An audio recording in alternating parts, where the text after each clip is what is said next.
போகிறோம். முன்னொரு காலத்தில் மிருகண்டு மகரிஷி அவரது துணைவியார் மருத்துவதி அம்மையுடன் வாழ்ந்து வந்தார். அவர்கள் வாழ்க்கையில் நடந்த நிகழ்வும் எம்பெருமான் மகாதேவர் நடத்திய திருவிளையாடலையும் இப்பொழுது காணலாம். மருத்துவதி, ஏன் அழுகின்றாய்? சுவாமி, நம் நல்ல இல்லறத்திற்கு ஒரு குழந்தை இல்லையே என்ற வருத்தம் என்னை ரொம்ப வாட்டுகிறது. கவலைப்படாதே தாயே, நான் இப்பொழுதே மகாதேவரை நோக்கி தவம் செய்து வரத்துடன் வருகிறேன். மருத்துவதி அம்மையார் தனது இல்லத்திலேயே சிவபெருமானை நோக்கி பூஜை செய்து கொண்டிருந்தார். அப்பொழுது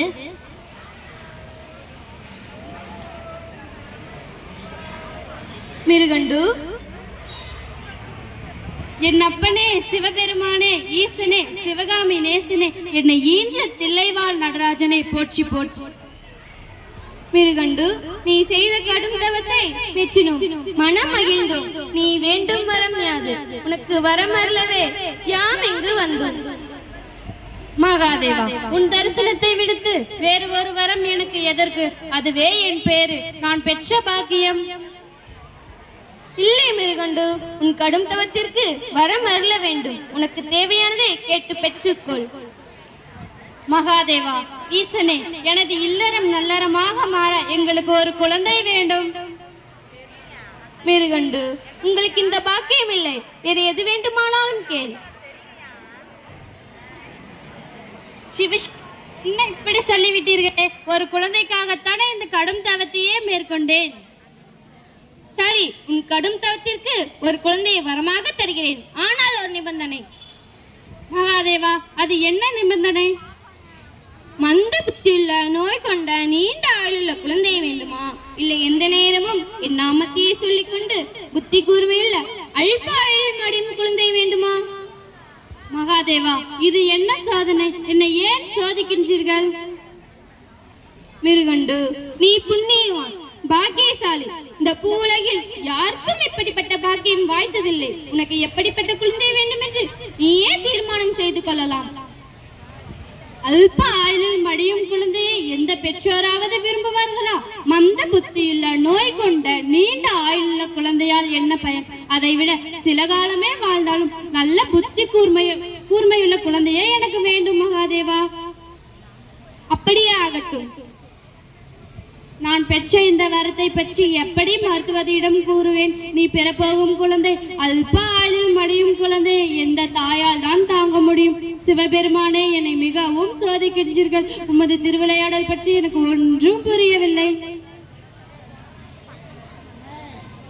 சுவாமி, வந்து விட்டீர்களா? வரம் கிடைக்கும், ஏன் இப்படி கலங்குகிறீர்கள்? மருத்துவதி, அது வந்து நீண்ட ஆயுள் உள்ள குழந்தை வேண்டுமா இல்லை அல்ப ஆயுள் உள்ள குழந்தை வேண்டுமா என்று சிவபெருமான் கேட்டதற்கு தாங்கள் அறிவுள்ள குழந்தை வேண்டும் என்று கூறினீர்கள் அல்லவா? அது எப்படி உனக்கு தெரியும்? நேற்று இரவே மகாதேவர் என் கனவில் தோன்றி இக்காட்சியை விளக்கிவிட்டார். தாங்கள் என்னை குறித்து எந்த கவலையும் பட வேண்டாம். உங்களது முடிவு நல்ல முடிவு. இதையே நான் முழு மனதுடன் ஏற்றுக்கொள்கிறேன். உன் போன்ற இல்லால் கிடைத்தது நான் பெற்ற பேரு.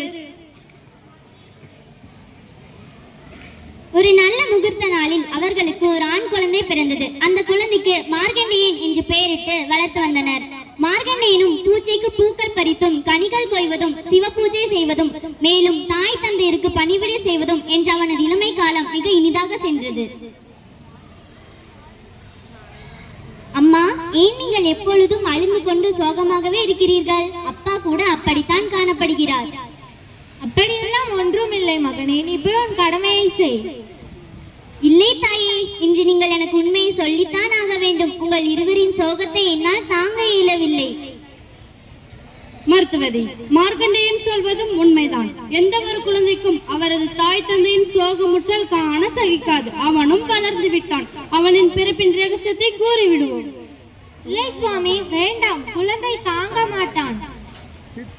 என்னவாக இருந்தாலும் சொல்லுங்கள். அந்த சிவபெருமானின் ஆசியோடும் வரத்தோடும் பிறந்த பிள்ளை நான் என்பது உண்மை என்றால் கூறுங்கள், தயங்க வேண்டாம். எதுவாக இருந்தாலும் என்னால் ஏற்றுக்கொள்ளக்கூடும். சரி, உண்மையை கூறிவிடுவோம். ஐயோ தந்தையே, நான் இல்லை என்றால் உங்கள் இருவரும் யார் கவனித்துக் கொள்வார்? உங்கள் இருவருக்காக வேணும் நான் உயிரோடு தான் இருந்தாக வேண்டும். தந்தையே, கலங்க வேண்டாம். உங்களுக்கு குழந்தை பேர் இல்லை என்று போதிலும் உங்கள் கடும் தவத்தால் என்னை பெற்றெடுத்தீர்கள் அல்லவா? அதே போல் நானும் கடும் தவம் செய்து உங்கள் இருவருக்காக உயிரோடு இருப்பேன். நான் இப்பொழுதே தவம் செய்ய போகிறேன்.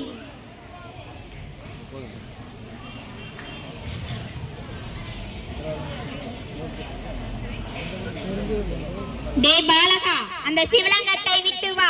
அப்பொழுதுதான் நான் உன்னை பற்ற முடியும். உன் நாயில் முடிந்து விட்டது. வா என்னோடு.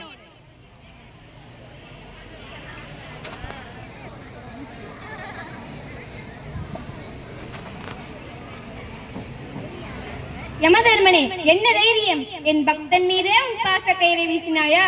என்னையும் சேர்த்து கட்டிவிட்டார். என்ன தைரியம் உனக்கு?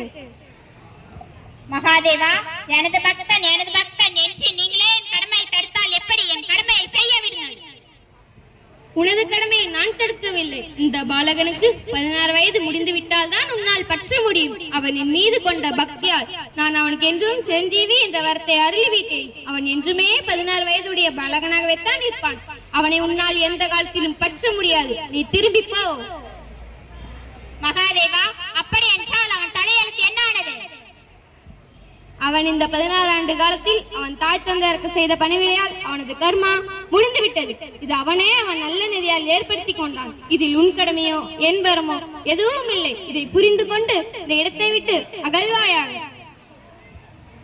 மகாதேவா, உங்களுடைய திருவிளையாடல் யாருக்கும் புரிவதில்லை. நான் சென்று வருகிறேன். மார்கண்டேயா, உனது பக்தியால் மனம்